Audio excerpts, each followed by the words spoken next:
नमस्कार शेतकरी बंधूंनो, सध्या आपण रासायनिक शेती करत आहोत। आज आपण एका शेतकऱ्यासोबत आहोत जे की सेंद्रिय शेती करत आहेत। मंडळी यांनी पपईच्या पिकामध्ये आंतरपीक म्हणून वांग आणि कांद्याचं पीक घेतलेलं आहे, तेही सेंद्रिय पद्धतीने। परंतु मंडळी, सेंद्रिय पद्धतीने ते शेती करत आहेत, परंतु सेंद्रिय शेतीपुढे अनेक आव्हानं आहेत, कष्टही जास्त आहे, परंतु त्यांना दर त्या पटीत मिळत नाही। तर मंडळी, सेंद्रिय शेती ती कशा पद्धतीने करत आहेत व त्यांनी पपईमध्ये हे आंतरपीक कसे घेतलेले आहे आणि सेंद्रिय शेतीचं येणारं भविष्य काय आहे किंवा दर का जास्त मिळत नाही, दर किती जास्त मिळायला पाहिजे याबद्दल सविस्तर माहिती घेऊया।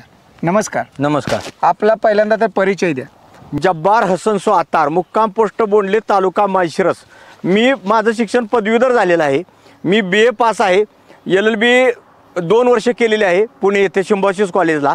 पण मला शेतीची वडिलांची शेती असल्यामुळं मला शेतीची आवड आहे आणि मला सेंद्रिय शेती करून एक आपल्या देशाचा आपला कृषीप्रधान देश आहे आणि ह्या देशामध्ये सेंद्रिय शेती कशी करता येते ही दाखवून देण्यासाठी मी हा मोठ्या रिस्कनं मी हा प्रयोग केलेला आहे।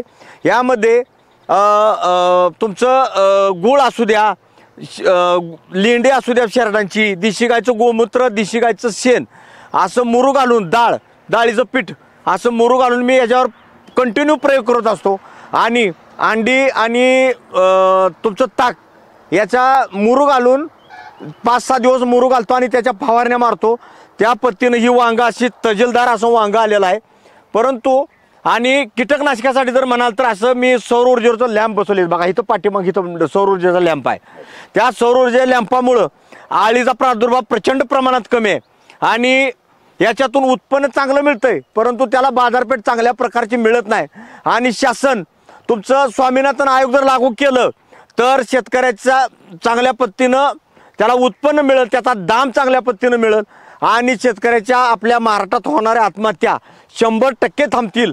स्वामीनाथन यांना भारतरत्न देऊन कुठल्याही प्रकारचा शासनानं फायदा राजकीय करून घेतला, पण शेतकऱ्यासाठी त्याचा फायदा झाला नाही। तर स्वामीनाथन आयोगाच्या शिफारशी लागू करा आणि शेतकरी सुजलाम सुफलाम बनवा, ही माझी कळकळीची शासनाला या यूट्यूबच्या चॅनलमार्फत विनंती आहे। तर माझी एवढी विनंती मान्य करा। आता आपण सेंद्रिय शेतीचा प्रयोग करण्याचं ठरवलेलं आहे। हो। तर काय सांगाल, सेंद्रिय शेतीचा प्रयोग करत असताना तुम्हाला काय अडचणी काय आल्या? प्रचंड अडचणी येते ते, कारण का याचा मोबदला त्या पद्धतीने मिळत नाही, पहिली गोष्ट। आणि याला कष्ट जादा आहे, याला प्रचंड प्रमाणात कष्ट आहे आणि या कष्टाचं त्या पद्धतीनं मोल मिळत नाही, त्रास होतोय। बरं, ठीक आहे। तर मला सांगा की साधारणतः रासायनिक शेती करत असताना आपल्याला जो काय दर मिळतोय आणि सेंद्रिय करताना तर दर किती वाढवून मिळायला पाहिजे असं आपलं मत आहे? आता वांग माझं सकाळी 15 रुपये किलोने गेलंय, तर ही वांग कमीत कमी 50 रुपयाने तरी हमी भाव मिळाला पाहिजे। तर त्या पद्धतीनं शासन धोरण आखताना मला दिसत नाही, कारण का शासनाची चुकीची इतकी धोरणं शेतकऱ्याच्या विरोधात आहेत चालूला बी आणि पहिल्या शासनाची, कारण ह्यांनी निर्यात बंदी केल्यामुळं, कांद्याची निर्यात बंदी केल्यामुळं बाकीच्या भाजीपाल्यावर त्याचा दुष्परिणाम झाला आहे। आणि त्याच्यावर जर प्रोडक्शन जर केलं, आपण जर धुळे जिल्ह्यात जर गेलो तिथं तर वांगी असू द्या, भाजीपाला असू द्या, त्याचं प्रोडक्शन करून त्याचं तुमच्या बाहेरच्या देशामध्ये या भाज्या पाठवल्या जातात, त्यामुळं त्यांना पैसा जादा मिळतो आणि शेतकऱ्याला त्याच्या घामाचा दाम मिळतो। म्हणून माझी एक विनंती आहे शासनाला, त्या पद्धतीचा तालुका न्याय एक प्रोडक्ट कंपन्या तयार केल्या पाहिजे आणि त्या पद्धतीनं शेतकऱ्याला बाजारपेठ तयार करून दिली पाहिजे। बरं, काय सांगाल, सेंद्रिय शेतीकडे आपण का वळलं पाहिजे? सेंद्रिय शेतीकडे याचा असा आहे की रासायनिक खतामुळं प्रचंड प्रमाणात रोगराई वाढायला लागली, माणसाच्या ह्याच्यात ते केमिकल जायला लागलं, त्यामुळे मी विचार केला गेला आपण जगलो तर हे बघणार आहे, म्हणून माणसाचं आयुष्य कसं वाढेल या पद्धतीनं मी सातत्यानं अभ्यास करत असतो। मला जास्त वाचण्याचा नाद आहे, राजकीय मला अभ्यास करायचा नाद आहे, म्हणून याच्यातून हा शेतीचा छंद मी जोपासलेला आहे। याच्यातून मला जर शासनानं जर चांगल्या पद्धतीनं जर 2 पैसे मिळवून दिलं, शासनाने बाजारपेठ जर चांगली करून दिली, त्या पद्धतीनं माझी म्हणजे आर्थिक उन्नती होईल, माझी मुलं शिकतील आणि मुलांना सुद्धा मी BSc केमिस्ट्री करायला लावलंय आणि त्याच्यावर अभ्यास करा मी सांगितलंय।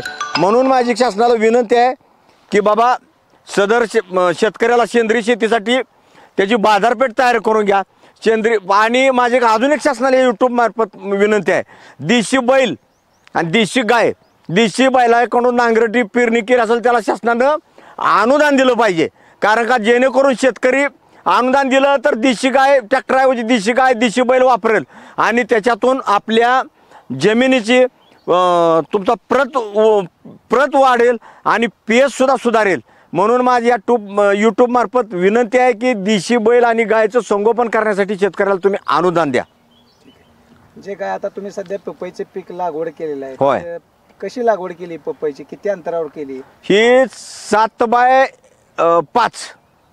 7x5 वर केले आणि मध्ये त्यात वांगी लावली आणि मधल्या 5 फुटी पट्ट्यात बघा ही कांदा कसा जोमदार आलाय. हा कांदा लावलाय मी. कांदा असा मला बऱ्याच जणांनी सांगितलं होतं, बीएस अग्रीवाल्यांनी वगैरे सगळ्यांनी मी स्टडी केला. ती म्हणली कांदा येऊच शकत नाही म्हणली कांदा आणि पपईमध्ये आणि वांग्यात. तर म्या कसा तरी सेंद्रिय ह्याचा सक्सेस करून दाखवले. कांदा माझा प्रचंड जोमदार आहे, अतिशय चांगली वाढ आहे. बघा कांदा अजून 1.5 महिना टाइम आहे कांदा काढाय. बघा ही वाढ किती झाली बघा खाली. ठीक आहे, म्हणजे आता तुम्ही हे सक्सेसफुल केलेलं आहे. 100%. ठीक आहे, काय सांगाल आंतर पिके घेणे किती महत्वाचं आहे? आंतर पिकामुळं शेतकऱ्याचा खर्च वाढतोय, खर्च वाचतोय सॉरी. आणि त्या खर्च वाचल्यामुळं आणि 1, 2 आणि 3 पिक आहे त्यामुळं तिन्हीत कुठंतरी ह्याची भर निघणार आहे शेतकऱ्याचा खर्च झालेला. त्यामुळं शेतकऱ्याला आर्थिक उन्नती 100% ठरलेली आहे. त्यामुळं आंतरपीक माणसांनी घेतलंच पाहिजे, पण त्याला खतं दिली पाहिजे. तुम्हाला सांगतो शेणखत टाकलं पाहिजे, तुम्हाला सांगतो राख टाकली पाहिजे. पुन्हा तुमचं सेंद्रिय खतात तुमचं सॉईल चार्जर मी टाकतोय, पुन्हा कारखान्यात शिवसमृद्धी सेंद्रिय खत टाकतोय. त्याच्यामुळे ह्याची जोमदार वाढ झाली आहे. सेंद्रिय शेतीविषयी तुम्ही काय अभ्यास केला किंवा इतरांना काय सांगू शकता की प्रत्येक शेतकऱ्याने निदान थोडं तरी सेंद्रिय शेती निदान पहिल्यांदा सुरुवात आपल्या घराच्या जे काय गरजा आहेत भाजीपाल्याच्या हो. तिथपर्यंत तर सुरुवात केली पाहिजे. 100% सेंद्रिय शेतीमुळं शेतकऱ्याचा एकतरी उत्पन्न वाढतंय आणि खर्च प्रचंड कमी आहे. मला सांगा हुमणी लागली तर कारखान्याकडे त्या पद्धतीनं सेंद्रिय तुमचं औषध आहे त्यांच्याकडे सेंद्रिय आहे बरं का, KVK मार्फत ती तयार करते. ती तुमचं वसंत ऊर्जा म्हणून एक त्यांचं टॉनिक एक आहे, पण सेंद्रिय आहे प्युअर. असं सेंद्रिय जर किती 150 रुपये किंमत, 210 रुपये किंमत आहे. मग आणि केमिकल जर तुम्ही आणा गेला तुमच्या कृषी दुकानात तर प्रचंड किमती येते त्याच्या. आणि शासनानं कृषी दुकानात सुद्धा सेंद्रिय ठेवण्यासाठी त्यांनी सक्ती केली पाहिजे. सेंद्रिय कृषीवाली देत नाही ती, रासायनिकवाली सेंद्रिय काय देत नाही ती काय करते ती नफा जास्त मिळतो रासायनिक म्हणून जवळजवळ त्यांना 60 ते 60% नफा मिळतोय. त्याच्यामुळे ती सेंद्रियकडे ती वळू देत नाही ती. म्हणून माझं मत आहे की आयुष्य जर वाढवायचं असेल तर प्रत्येक शेतकऱ्यांना सेंद्रिय शेतीकडे वळलं पाहिजे, ही माझी विनंती आहे. एका बाजूला आपण पाहतोय की शेतामध्ये तण आली म्हणून आपण बरेचसे म्हणजे सर्रास शेतकरी भयानक तणनाशकांच्या फवारण्या करतात. हो, तर त्याच्यावर निर्बंध लादले पाहिजेत का? 100% नाही निर्बंध लादले तर आपल्याला निश्चित येणारी पिढी ही निश्चित निरोगी दिसणार नाही. 100% बरं का. तणनाशकासाठी सगळ्यात मोठा उपयोग आहे बघा ह्या मल्चिंगचा. मी मल्चिंग वापरलंय, त्याला कष्ट पडलं बरं का माझं, पण ह्या मल्चिंग वापरल्यामुळं तणनाशकाचा जवळजवळ 99% तुमचा खर्च वाचणार आहे. तण काढायला ह्यात मला फक्त 5,000 रुपये गेलेत बघा. 2 खुरपानं झाली माझी 5,000 टोटल. आणि कांद्याला सुद्धा पोषकता वातावरण चांगलं आहे. तणनाशक मारल्यामुळे त्यातलं जीवाणू मारतात आहे. जीवाणू विथ कांद्यावर त्याची रोगप्रतिकारशक्ती कमी होती या, त्याच्यामुळे रोग पुन्हा जादा होत्यात आहे.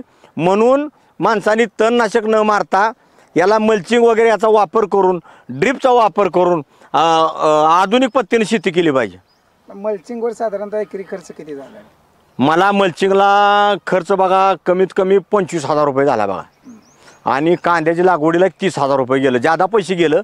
कारण का नवीन असल्यामुळे मल्चिंगचा प्रयोग आपण मला वाटतं तालुक्यात कोणी केला नाही, मी केलेला आहे प्रयोग कांद्यासाठी. हो, कांद्यासाठी मी केलेला आहे. आणि कांदा बी त्या पद्धतीनं आता मी आनंदित एवढा आहे की कांदा असा पोचला आहे की मी अभ्यास की म्हणजे मला वाटतं त्यापेक्षा जादा उत्पन्न निघेल असं मला वाटतं. 30 ते 32 टनापर्यंत कांदा जायला पाहिजे एकराचा. इतका मोठा कांदा आहे बघा ना. कांदे साईज जवळजवळ 150-200 ग्रॅम झालेले आता. 32 टनापर्यंत आपलं टार्गेट. 100% टार्गेट मला सक्सेसफुल वाटतंय आता. आता काय वाटतंय कांदा म्हणजे तुम्ही जर याचं ब्रँडिंग केलं पाहिजे, सेंद्रिय केलंय तर तुमचं सेंद्रिय पद्धतीने याला दर ज्यादा मिळाला पाहिजे, काय 100% मिळाला पाहिजे. शासनाने त्या पद्धतीनं आम्हाला मदत केली पाहिजे. कारण काही शेतकरी मुख्यमंत्री म्हणतं मी शेतकऱ्याचा पोरगा आहे. बघूया तरी आता ह्याच्या माध्यमातून तुमच्या यूट्यूबच्या माध्यमातून त्यांच्यापर्यंत बातमी जाईल. पण त्यांनी त्या पद्धतीनं मला रिस्पेक्ट करतात का नाही मला माहीत नाही. पण त्यांनी रिस्पेक्ट करायला पाहिजे. कारण का त्यांची हेलिकॉप्टर शेती आणि माझी इथं देशी गायची आणि माझ्या शेळ्यांच्या लेंड्याची आणि गोमूत्रा शेती यात डिफरन्स आहे. म्हणून मी शासनाला विनंती करतोय की सेंद्रिय शेतीवाल्याला तुम्ही प्रोत्साहनपर अनुदान द्या. ठीक आहे. तर शेतकरी बंधूंनो किंवा जे कोणी व्हिडिओ पाहत असतील, जर तुम्हाला सेंद्रिय पद्धतीचे कांदे पाहिजे असतील म्हणजे कोणतेही रासायनिक खत न वापरलेले, तर आपण यांच्या नंबरवर कॉल करू शकता आणि सेंद्रिय पद्धतीने उगवलेले उत्पादन केलेले कांदे आपल्याला मिळतील. तर साहेब आपण खरंच खूप चांगलं प्रयोग शेतामध्ये करत आहात. हो. आणि सेंद्रिय शेती करत आहात. निश्चितच येणाऱ्या तुमच्या पुढील वाटचालीस होणाऱ्या आमच्या चॅनलतर्फे तुमचे स्वागतच आहे. धन्यवाद.